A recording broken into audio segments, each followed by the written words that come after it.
Hello again, hockey fans. Are you ready to brave the wild with me, your host, Paladino Joey, or Joey Awajan? Brave the Wild is available on all of your favorite podcasting apps and also, of course, on the Hockey Podcast Network, also known as THPN. I want to thank Dylan and Kyle once and always for having me on board that wonderful website and our sponsor, DraftKings, of course.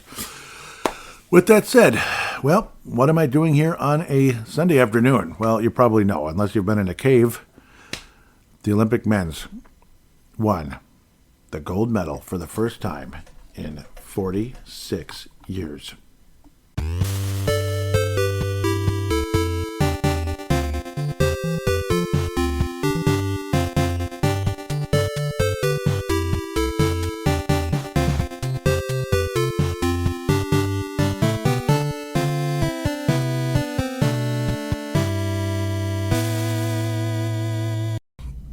DraftKings Sportsbook, an official sports betting partner of the NHL, is built for the fastest game on ice. With player props and live betting, every shift, every shot, every save gives you options to get in the game with DraftKings Sportsbook.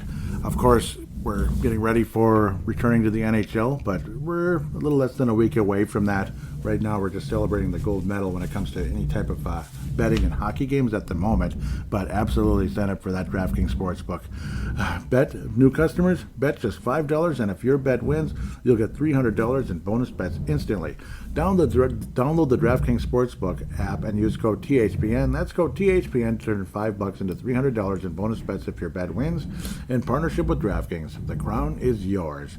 Gambling problem? Call 1-800-GAMBLER. New York, call 878-778-HOPE-NY or text HOPE-NY. Connecticut, call 888-797777 or visit ccpg.org. On behalf of Boot Hill Casino and Resort in Kansas, wager tax pass through may apply in Illinois.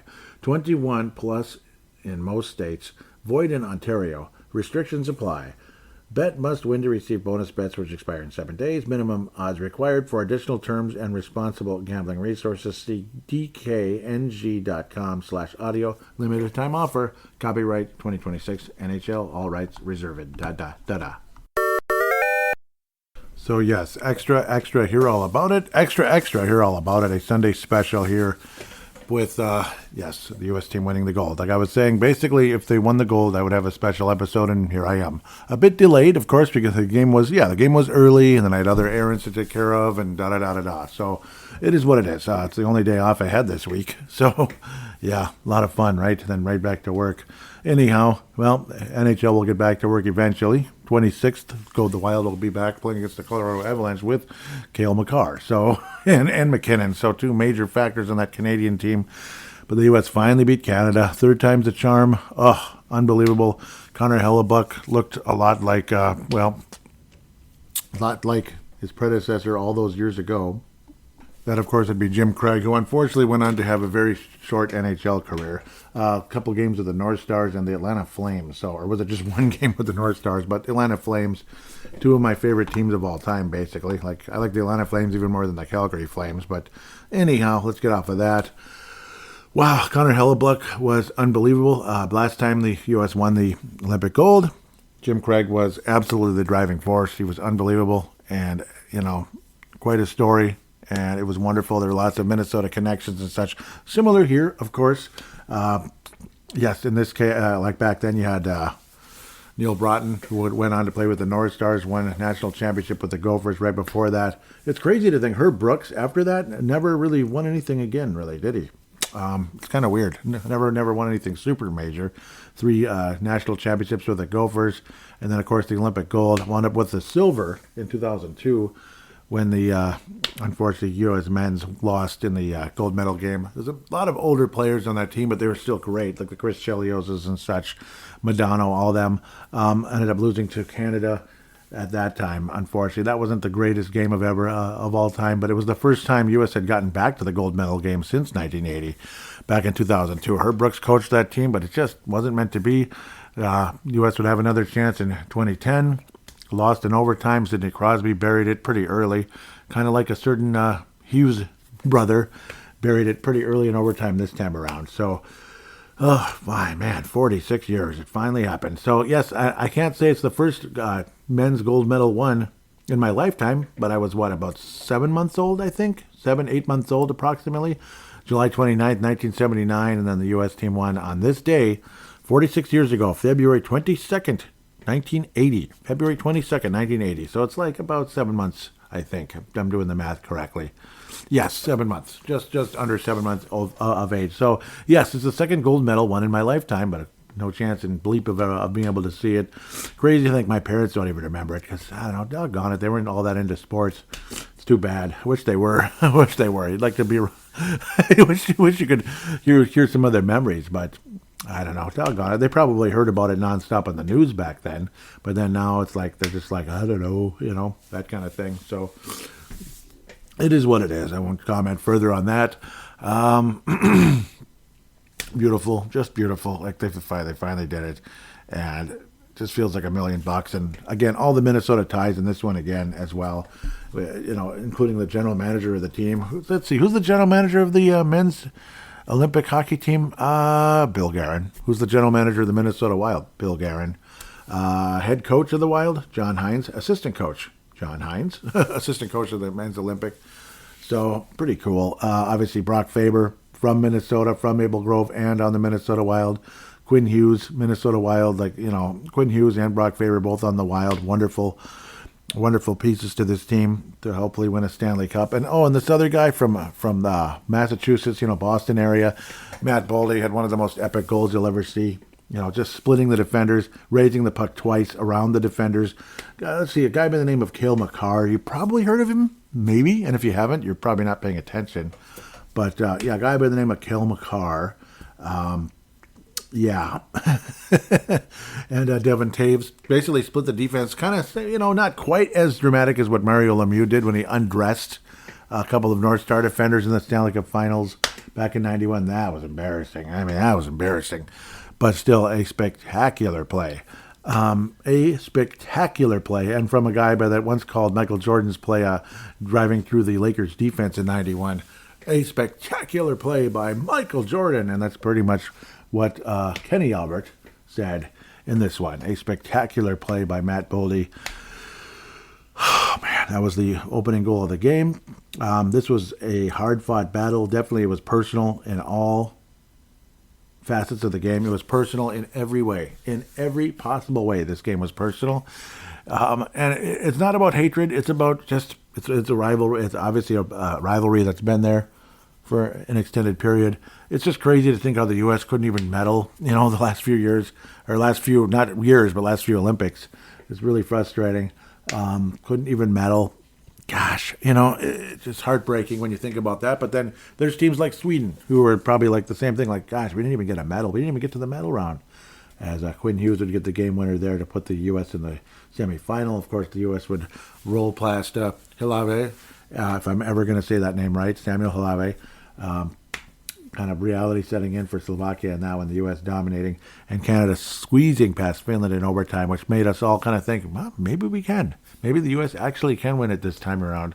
And it's like, I just had this vibe coming in. This is going to be the one, and it's like you always think, okay, you're just thinking positive, but is it really going to happen? And it just felt different this time, didn't it, though?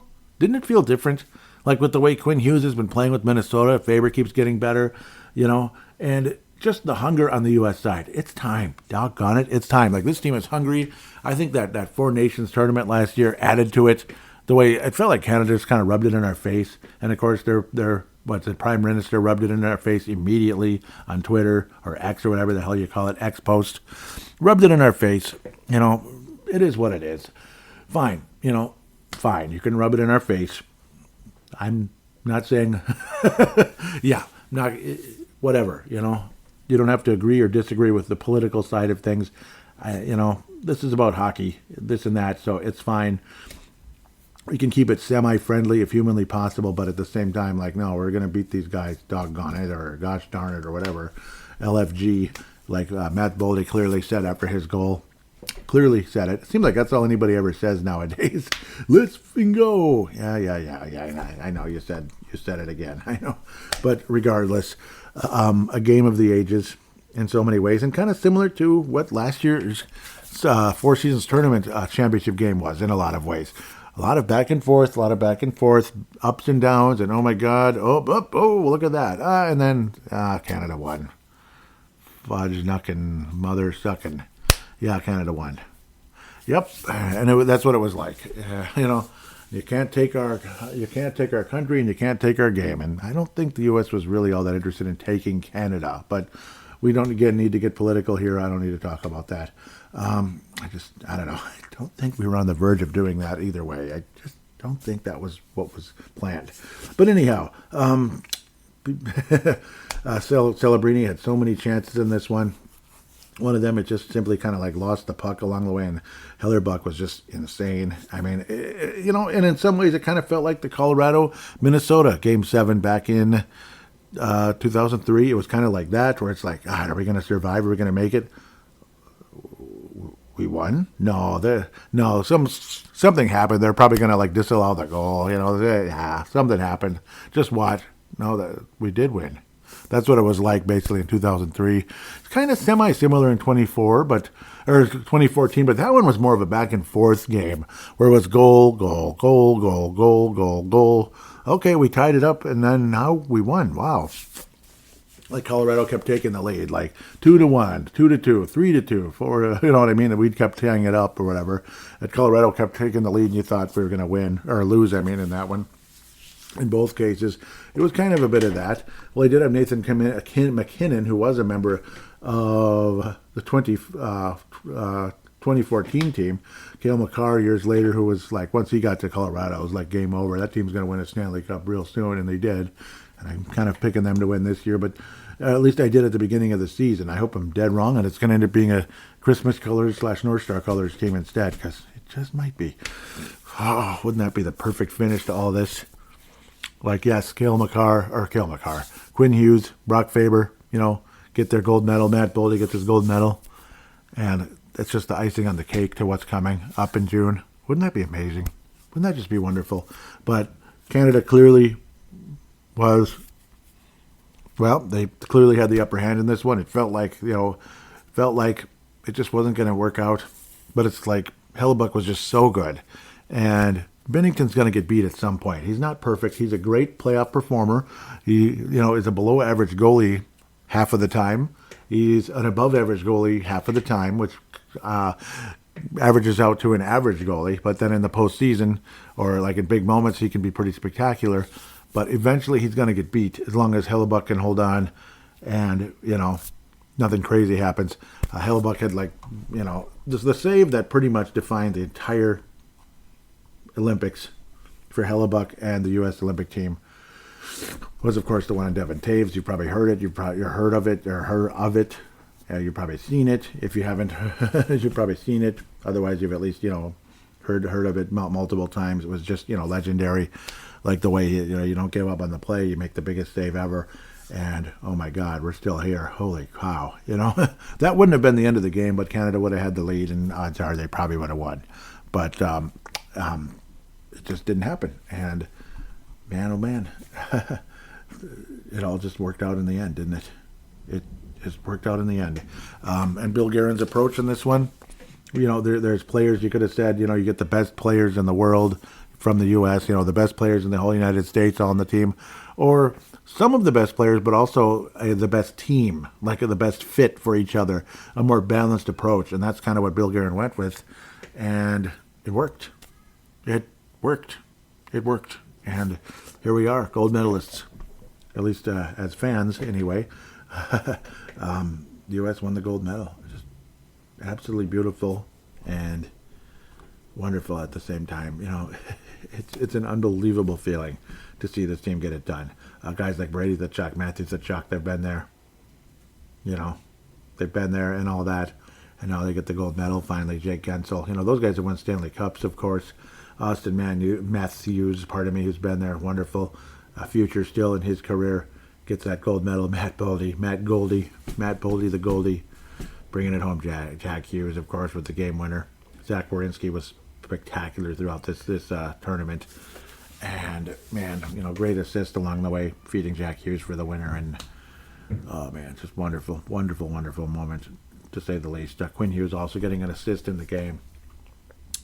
Brock Faber, a huge part of that penalty kill, and this moment must have been especially wonderful for Brock Faber because kind of a similar situation, kind of sort of, to that championship game against Quinnipiac 2 years ago. 2 years ago this March, 3 years ago this March, up and coming, late end of March. The Gophers took the lead, and then what's his name? And then the puck just bounces off. I mean, it was heartbreaking to say the least. Logan Cooley's who I'm thinking of. It's like my brain is just like, okay, yes, Logan Cooley, that's right. Hits the post. The Gophers could have had a 3-1 lead, which probably would have iced the game, and then it just didn't happen. He hits the post, and then Quinnipiac kept coming a million miles an hour, and much to my absolute bleeping chagrin, and I'm still pissed off about it to this day. Bob Motzko had the Gophers basically stay back, basically, and just kind of endure a firing squad and hope to hang on and win this thing rather than take any chances of scoring. Oh, no, it's too scary.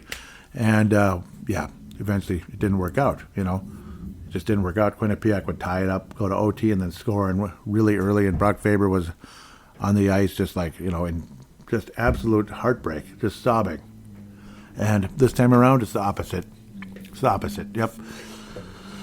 This time around, Jack Hughes is able to finish off because this team went for the win, because they had to. You're going for the win. You're the underdog this time, and it got done. Absolutely wonderful. Gophers were obviously heavy favorites against the Quinnipiac team, Wildcats, I believe. And, yes, the Wildcats. I'm just not really thinking about Quinnipiac at the moment, but just enough to think of Brock Faber again, how you compare this moment to that one. The absolute heartbreak. Like, it was there. The Gophers were going to win the national championship for sure. They were going to get it done. And it just didn't happen at the end. It just was utter heartbreak. Clearly the Gophers are the better team, and a lot of people might think Canada was clearly the better team. But this time Brock Faber is wearing Olympic gold. Brock Faber is wearing Olympic gold, baby. So what an unbelievable feeling that must be for him. That's got to heal that wound a little bit, and now maybe the ultimate prize in hockey, the Stanley Cup, hopefully. It's still yet to come for Brock Faber and the Minnesota Wild up and coming. So wonderful story, wonderful feeling. It just feels like $1 million. And you hope that day could come very soon. So this is going to be a pretty short one. Just kind of enjoy the moment with you here and play some fun music, considering what you heard at the beginning there was when they show the bracket, like when your team, in Blades of Steel, you just won it all. And it's, every time you win a round, it would show how your bracket's kind of pushed forward a little bit further to the next round, where that time, it's pushed all the way up to pointing at the trophy. You won the whole enchilada, and you're the only team flashing on the screen now. There's nobody else to play. You're the champion. And that's what it would be like. United States, it was U.S. and Canada in the final. Ooh, here we go. In the third round, that type of thing in the Olympic and everything, just like it is in Blades of Steel. But in that case, it's like, there's the winner. There's the champion. I could play the bracket one first, where like the first round, second round, third round are all playing. So here's the bracket song.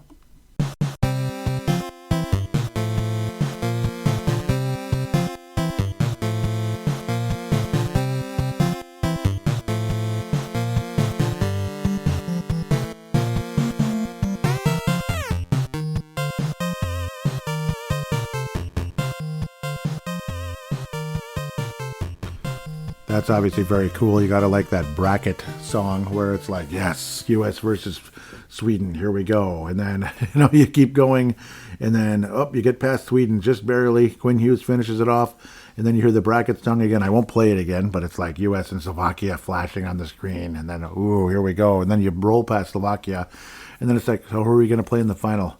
Ooh, U.S. and Canada. Well, this is the matchup we all wanted, and that's the one we got at the end of the day. And then, of course, you heard the victory song. Now we're going to play the ice hockey version because it sounds like winning the gold. Here's the ice hockey version.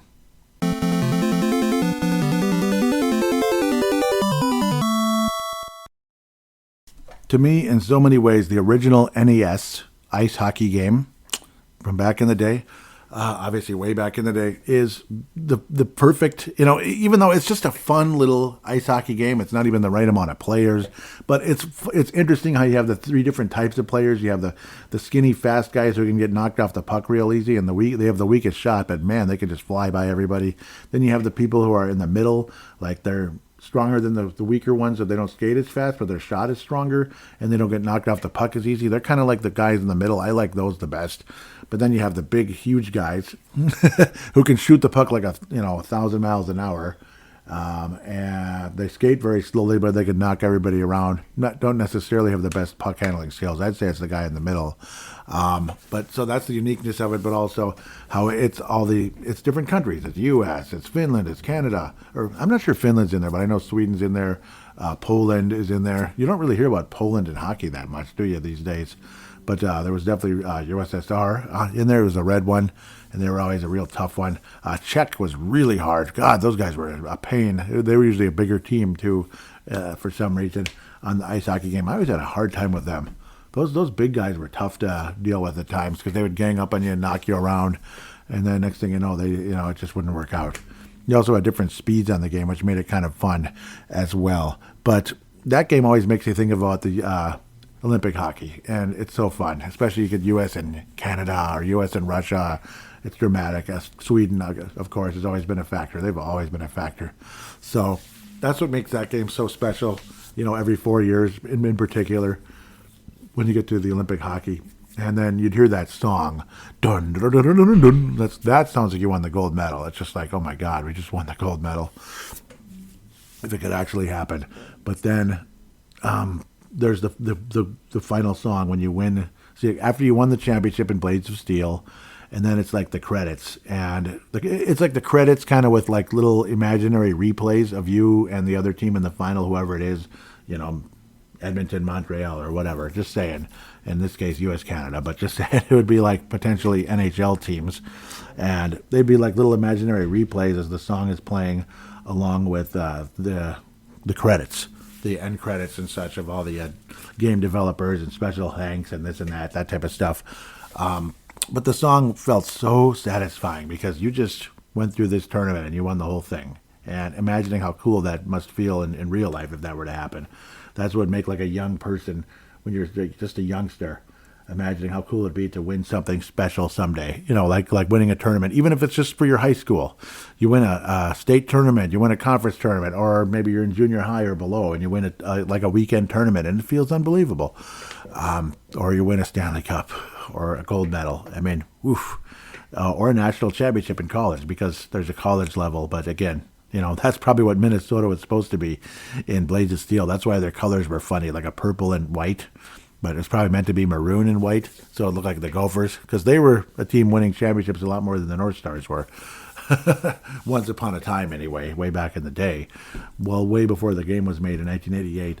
But the song of winning, the song of being a champion, is what I'd like to end this show with. Because here in the United States, we're all champions right now. As long as you support the U.S. Olympic team, rather than having some kind of political game saying, go Canada, like some people did last year with the Four Nations. Come on. Seriously. How can you do that? How can you root against the U.S., especially in this game? And if you did, I guess that's your opinion, but I don't agree with you. So I'll just leave that. That's as political as I'm going to get on this one. I don't agree with you. That's all you need to know. But imagine this song. Imagine if it was, you always hoped that I'd be able to play that song with the Gophers winning the national championship. As I did a special episode after that game, even with the loss. As pissed off as I was, I had to sound off, but one way or another, happy or pissed off. I was going to play that song if the Gophers won the national title, and I still will if the Gophers do win a national title again one of these days, or the Wild win the Stanley Cup. You'll be hearing the song. But right now we will end with that song as the U.S. Olympic team skates off the ice. Gold medal champions 2026.